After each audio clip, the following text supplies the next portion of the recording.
My administration has been working to provide student debt relief to millions of working and middle-class families across the country. Republican special interests and elected officials sued to deny this relief, even for their own constituents.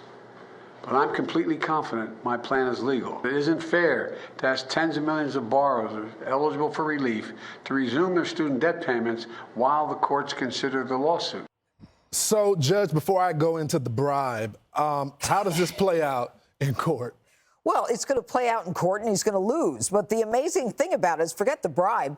I mean, he actually lied to the American people. Do you recall when he said, I got this passed by Congress and it passed by 1 or 2 votes? I mean, he even lied about it. It not only gave him a bump for the midterms, it's given him a bump now so he can start trashing the Republicans, saying the Republicans are making us, are putting a halt on this thing. The truth is, it's costing us $195 billion so far, as I understand it.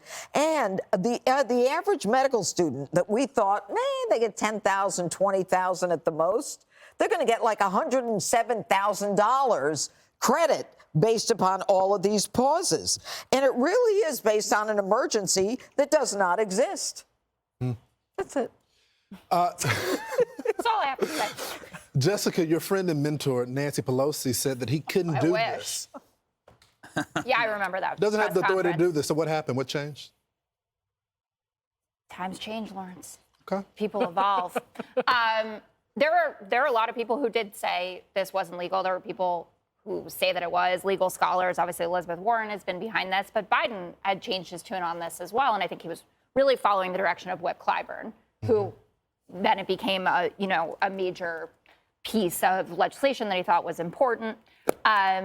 We'll see how it plays out, but I'm really interested to see how Republicans who have Gen Zs in their districts and millennials who are going to benefit from this deal with it. Because you see a lot of people on the campaign trail, and this happens with both parties, but obviously Democrats have been in power, and you see them, touting infrastructure money that's coming in or American Rescue Act money, and these are things that they voted against, right? So how do you look a bunch of students in the eye or former students and say, well, you got to tell them that you're happy about this, right? Because it's going to get you the relief that you need, but you voted against it. And people hold folks accountable for things like that. And there were, 3 issues that really mattered to young voters. It was climate, it was student debt relief, and it was abortion.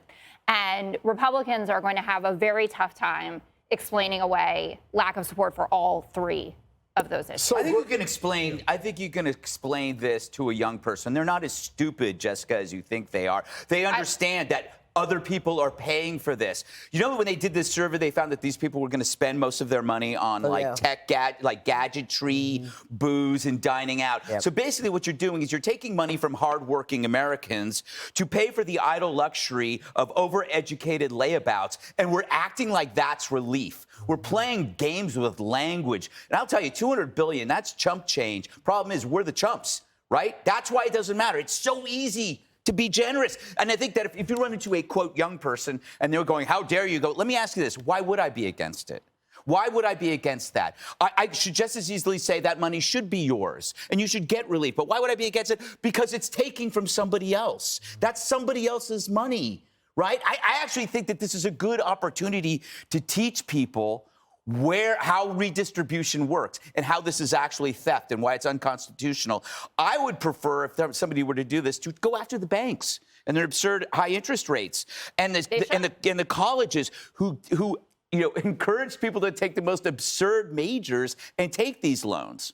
And I wonder, it's like if you're going to school right now, you got to be thinking, hell, I ain't paying off those loans, because this is going to happen again. When they wipe this slate clean, it's only to build it back up. Well, right now, borrowers with debt that's unaffected by the forgiveness are exempted from starting to pay back their loans, too. Well, that's a story. For 33 months, there has been a moratorium on making student loan payments. Across the board. And there's also no interest accruing on the loan. So, number one, it's another handout. Yep. That's a bailout. When you defer a loan with no interest accruing on the loan, it is declining in real value because of the inflation.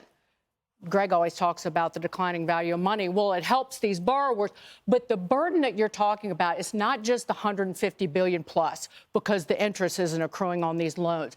it is also, this is wildly, idiotically inflationary at a time that the Federal Reserve is hiking interest rates to the moon to fight the inflation. So what is happening? People who don't have, there's a financial burden somewhere. If you go to buy a car with a lease, your rate's going through the roof because the Fed's fighting inflation because Joe Biden is still handing out the money. If your home is going to collapse in value next year because of the inflation and because of the Federal Reserve is fighting it. So there are all these financial burdens that people will feel and bear because of what Biden is doing with this plan. It helped them in the last election.